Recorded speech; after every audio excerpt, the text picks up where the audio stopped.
The term synchronized swimmer may call to mind that scene from the campy movie History of the World, or maybe Esther Williams.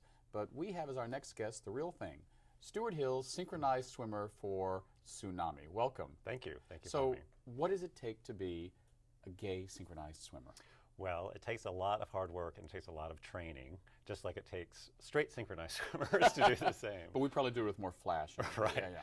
But synchronized swimming is an Olympic sport, and although it does have a lot of the history that you brought up, it is actually a very difficult sport and very competitive sport. And San Francisco Tsunami has one of the few co-ed synchronized swimming teams in the world. Wow. So, how did a nice boy from North Carolina become a synchronized swimmer here in San Francisco? Well, I started out in Tsunami speed swimming in 2000, and I still am a speed swimmer. And then 2003, we hosted the International Gay and Lesbian Aquatics Championships here down at Stanford at the pool. And Paris brought their synchronized swimming team. And one of the things that Tsunami decided, since we also had water polo, was that we should start our own synchronized swimming team also. Do you think there is, I mean, all kidding aside, we know about water polo, we know about the great swimmers in Olympics, and now synchronized swimming is an Olympic sport, but has it always been? No, it's not always been an Olympic sport, and they've actually changed some of the categories around, but there's a lot of support to keep it an Olympic sport because it is something that women typically dominate. The flip side of that, however, is that men are not allowed to compete on an international basis due to FINA. Why is that? I mean, it does sound in a sense, synchronized swimming, oh, it's so beautiful. It sounds about the gayest sport there is.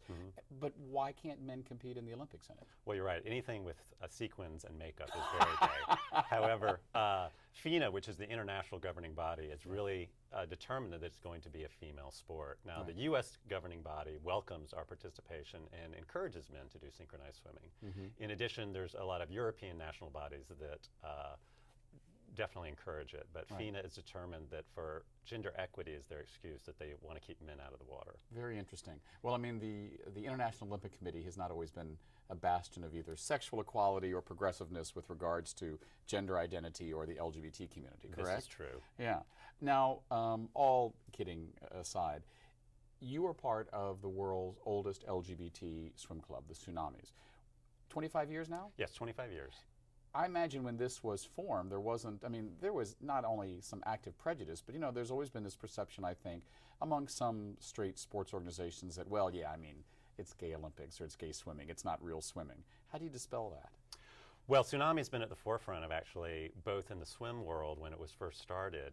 U.S. Master Swimming is very open to the LGBT community now, largely because of the efforts that Tsunami did in the 80s and 90s. And what do you mean by the Masters program? Yes, the U.S. Masters Swimming. So all sports have governing bodies that deal with Masters Olympics versus, athletes versus age groups. So that would be people over 18 years of age. And U.S. Masters is very supportive of the gay games movement, and IGLA, which is our International Gay and Lesbian Aquatics Championships when we host them here in the United States.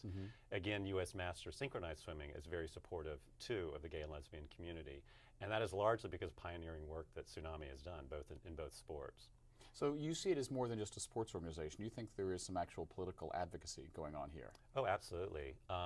When one of our founders, Rick Meyerwines, first brought up the idea of LGBT inclusivity at the U.S. Masters Convention, people were storming out, and it was the first. When was this? This was in the 80s. I don't know exactly when, but that's why we now have the Rick Meyerwines Award, because of his amazing advocacy during that period. But it was the first time that many people had been exposed within the context of sports that there could be gay and lesbian swimmers. And because of that, other sports come to us and they ask us. I know that the wrestling has a great deal of problems gaining acceptance within their governing body. And besides just generalized homophobia, why do you think that is? Within swimming or synchronized swimming? I would say both. Yeah. I think a lot of people do not associate one's sexuality with sport in a way that we as gay men and women do. They don't understand the fact that for us, our sexuality is part of our approach to sport, because as kids, we were often not allowed to participate. Picked last for kickball. Absolutely. We were picked last. We were not made to feel that sports were part of us. So as adults, when we come to sports, it's important that we bring that identity with us. So when you were a kid in North Carolina, you weren't a swimmer. You weren't an active sports person.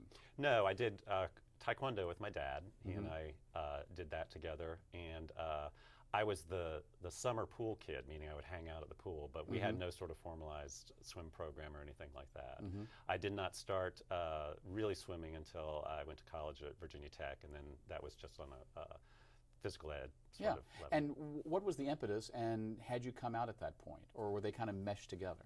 I had not come out at that point, and I actually approached my first foray into swimming through the teaching side, and I actually started teaching adults how to swim in college. And it wasn't until I joined Tsunami that I really came out as an out athlete. I was out when I joined Tsunami, but bringing those two worlds together was a first. So talk to me about the difference between being out and being an out athlete, because it clearly is a distinction that you make. Well, it's interesting because there are a lot of other master swim teams, gay and lesbian master swim teams around the United States. And for some people, they are not out, and that sport is their one outlet for their gay identity. Here in San Francisco, we're lucky to live in a community that those two worlds can be integrated, and it's nice that both of those worlds can coexist. Right. Who are your heroes as swimmers? Actually, it's funny you say that. My heroes as swimmers are actually the people who founded San Francisco Tsunami. We had an amazing 25th anniversary, and looking at the men and women who we've actually lost. You know, San Francisco Tsunami almost went under during the AIDS crisis because, frankly, everyone was dying. And seeing the people who put this together, they're absolutely my heroes. I remember that period when you know, Greg Louganis came out, and the controversy when he hit his head, and then they found out that he was HIV positive, and oh my God, we have to drain pools and all of that. Among the swimming community, do you think people knew that he was gay? That's a very good question. You know, the diving community has actually had a lot of gay and lesbian divers for a long time. I'm not a diver myself, so I'm not quite as familiar. I do know that within the synchronized swimming community, the pioneers of synchronized swimming, male synchronized swimmers who perform with Cirque du Soleil and things like that now, that within their immediate community, they were known that they were gay and lesbian. You mentioned an interesting crossover, people in the synchronized swimming community and Cirque du Soleil. Is the training similar? I mean, I've always wondered, you see these people doing these incredible things above the ground, or the people you see in Cirque du Soleil and in Vegas. I'm like, how do you train for something like that? Well, actually, Stefan Meermont, who performed with O and who was one of the U.S. national coaches for Beijing, we've been lucky enough, he swims with Tsunami and has coached with us, and we're lucky to have that. But he performed with them for 9 years. And currently Bill May, who was a Santa Clara Aquamaid, an amazing national holding synchronized swimmer. He performs there now. So a lot of them are actually synchronized swimmers. What's the hardest part of the synchronized swimming regimen because we see it and it looks effortless and it's beautiful, and, you know, sequins aside and all of that. I mean, it's hard work. Yes, and it's you know, you're on the treadmill. Next time you're on the treadmill and you're sprinting, hold your breath for 45 seconds to see how that goes. So breath control and making it look easy is very, very difficult, and smiling. Yeah. So what was the hardest time to hold your breath and smile? What performance, or I shouldn't say performance, that's not correct. Well, you know what's actually interesting? There will be many times when you're doing a lift, you know, you're underneath and you're lifting someone out of the water, and many people don't know that you can't touch the bottom in synchronized swimming. You know, we compete in diving tanks that are 14, 16 feet deep, so you're always treading water. But the hardest thing is when you're underwater and you don't have anything to do and you just are waiting, because all you think about is the fact you have no air. So actually, when you're executing a difficult hybrid is not the hardest point. It's doing nothing. And what is the longest you can hold your breath for?